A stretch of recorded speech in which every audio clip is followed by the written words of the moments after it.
आता एक महत्त्वाची बातमी मुंबईमधून आहे। म्हाडा बीडीडी चाळ पुनर्विकास प्रकल्पामधील पहिल्या टप्प्याअंतर्गत वरळीमधील पात्र रहिवाशांना 556 पुनर्वसन सदनिकांची चावी मुख्यमंत्र्यांच्या हस्ते वितरित करण्यात आली आहे। यावेळी मुख्यमंत्री आणि दोन्ही उपमुख्यमंत्री यांची हजेरी पाहायला मिळाली।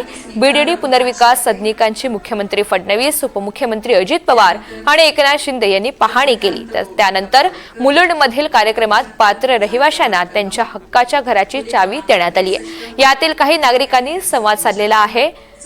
आमचे प्रतिनिधी देवेंद्र कोलटकर, आपण पाहूयात। पहिल्या टप्प्यातील जे 556 सदनिकाधारक आहेत त्यांना आज चावी वाटप झालेलं आहे। आपल्या सोबत काही रहिवासी आहेत, आपण ते त्यांच्याशी बातचीत करणार आहोत। आजी, आज आनंद होतोय, एक नवं घर मिळतंय, नवीन घर मिळतंय, आनंद होतो। बरोबर आहे।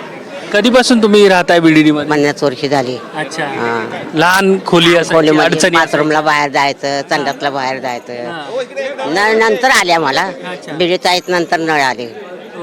पण असं गेली अनेक वर्ष चालू होतं ना की आता रिडेव्हलपमेंट होणार, पुनर्विकास होणार, पण होत नव्हतं। असं नव्हतं। यावेळेस झाला, यावेळेस झालं, पक्क झालं यावेळेस। आता म्हणजे काही दाखते नाही। आता आमच्या पिढीला बरं झालं। आता आमची पिढी गेली, तुम्ही खस्ता खाल्ल्या। मागच्या पिढीला मुलांना बरं झालं। आपल्या घरात अभ्यास करून कुठं जाय नको, काय नको, आपल्या शाळेच्या टायमाला बाहेर निघायचं, घरात बसायचं। वाटलं होतं की असं इतकं छान घर नाही मिळेल? ना, नव्हतं वाटलं। आम्ही लय दुःखात डोंगर काढले। अच्छा, तुमच्या घरी किती लोक असतात? मी, माझा मुलगा, सोन आणि 2 मुलं। की प्रत्येक वेळी कोणी बिल्डर यायचे, सांगायचे, आश्वासनं द्यायचे, काय टायमाला केले नाही, पण आता या लोकांनी पक्क केलं म्हणजे पक्क केलं म्हणजे बोलवून दाखवलं, करून पण दाखवलं। आजी, तुमचं काय म्हणणं आहे? आज घराचं स्वप्न साकार झाले, पूर्णच अगदी मन समाधान, मन तृप्त झालं एकदम। म्हणजे मनामध्ये चिंतू नाही राहिलं की आम्हाला घर मिळणार।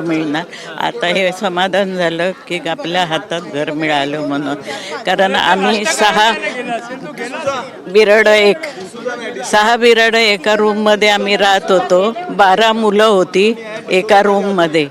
जशी मुलं मोठी झाली तशी मग थोडं आपापल्या याने रूम घेऊन बाजूला राहिले प्रत्येक जण। मग बीडीडी चाळीमध्ये आम्हीच राहिलो। मी